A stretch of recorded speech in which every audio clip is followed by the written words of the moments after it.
दोस्तों, मैं हूं नीलेश कुमार जोशी। आप सबका मेरे यूट्यूब चैनल पे स्वागत है। अब तक हमने नेबोश IGS-2 के रिस्क असेसमेंट में पार्ट 1, पार्ट 2, पार्ट 3 हमने कंप्लीट किया। आज हम आते हैं पार्ट 4 पे, जो हमारे नेबोश IGS-2 के रिस्क असेसमेंट का लास्ट पार्ट है। और ये पार्ट भी बहुत महत्वपूर्ण है।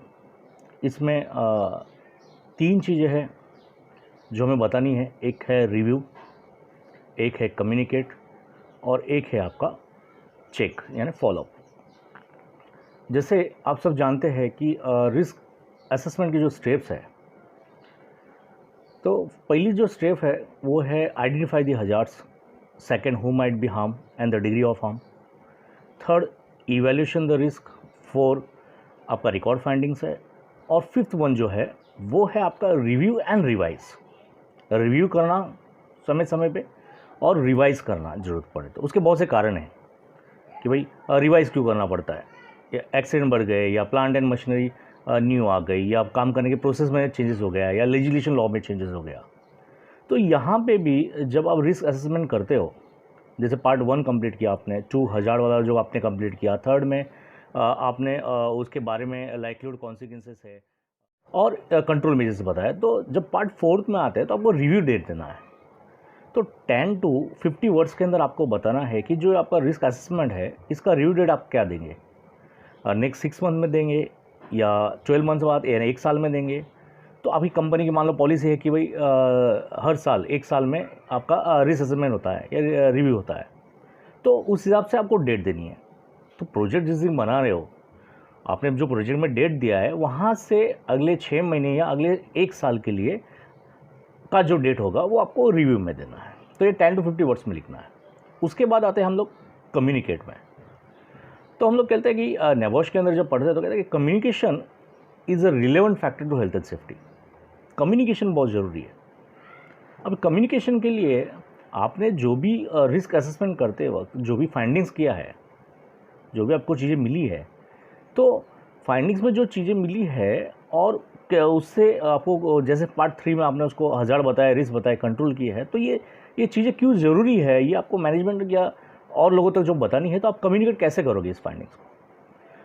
आप मैनेजिंग मीटिंग में बात करके करोगे, या फिर मीटिंग बुलाओगे, या फिर आप उनको पावरपॉइंट प्रेजेंटेशन के द्वारा करोगे, नोटिस बोर्ड पे बताओगे, मेल के द्वारा करोगे। तो उनको बताना है आपको कि किस तरीके से जो आपको रिस्क असेसमेंट फाइंडिंग्स मिला है वो आप कम्युनिकेट करोगे अपने मैनेजमेंट के साथ, कंपनी के, कि भाई क्यों ज़रूरी है, क्यों करना चाहिए आपको ये, और दूसरे सुपरवाइजर तक है, फोरमैन तक है, या वर्कर तक, हर एक को अवेयरनेस होनी चाहिए कि वो जो भी वर्क प्लेस पे काम कर रहे हैं वहाँ पे जॉब टास्क रिलेटेड क्या क्या हजार्ड्स है और उनके साथ क्या रिस्क हो सकती है, उनको कंट्रोल कैसे करें। तो ये चीज़ों का अवेयरनेस उन तक पहुँचाना, तो कम्युनिकेशन बहुत इंपॉर्टेंट फैक्टर है। तो ये आपको कम्युनिकेशन किस तरीके से करोगे, आपका ज़रिया कौन सा होगा, कौन से ज़रिए से, किस तरीके से आप बताओगे, किस तरीके से आप उन तक ये चीज़ें पहुंचाओगे, तो ये आपको कम्युनिकेशन पे दिखाना है। अब उसके बाद जो बारी आती है वो आपकी आती है चेक, फॉलोअप। जैसे IG-1 में हम पढ़ते हैं कि PDCA cycle, plan do check act, कि प्लानिंग करने पर इम्प्लीमेंटेशन करते हो, time to time monitoring review check करना है, और कुछ भी स्क्रूटनी या त्रुटियाँ मिलती है तो उसको एक्शन करना है, उसको रिपेयर करना है, उसको ठीक करना है। तो यहाँ पे क्या करना है कि जब चेक या फॉलोअप की बात आती है यहाँ पे, कि आपने जो भी चीज़ें रिस्क असेसमेंट के वक्त फाइंडिंग्स की, आपने रिव्यू डेट दी, आपने कम्युनिकेशन का जरा बताया, इस तरह से मैं मैनेजमेंट तक ये बात पहुँचाऊँगा, वर्कर को अवेयरनेस लाऊंगा, या सुपरवाइजर, फोरमैन, साइट मैनेजर, जो भी है आपने।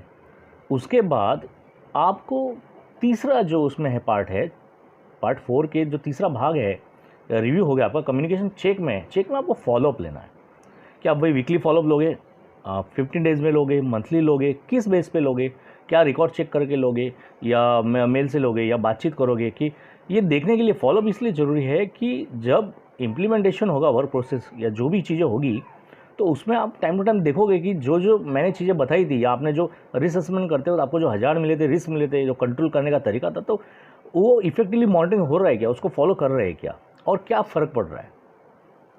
कि पहले समझो कि पीपीज़ में कमियां थी, तो आपने बताया था कि भाई पीपी कुछ ला नहीं है, या फिर कुछ इक्विपमेंट में मेंटेनेंस थे या फिर कुछ इक्विपमेंट खरीदने थे, हैंड टूल्स खरीदने थे, जो भी चीज़ें थी, तो हफ्ते, महीने, दर महीने कितना फ़र्क पड़ा, वो चीज़ें आई क्या, रिस्क हज़ार रिड्यूस हुए क्या, कम हुए क्या, कंट्रोल हुए क्या। तो इसके लिए समय समय पे फॉलोअप लेना बहुत ज़रूरी है। तो ये जो रिस्क असेसमेंट का पार्ट 4 है, तो इसमें जो 3 चीज़ें हैं, एक है रिव्यू, दूसरा है कम्युनिकेट और तीसरा है आपका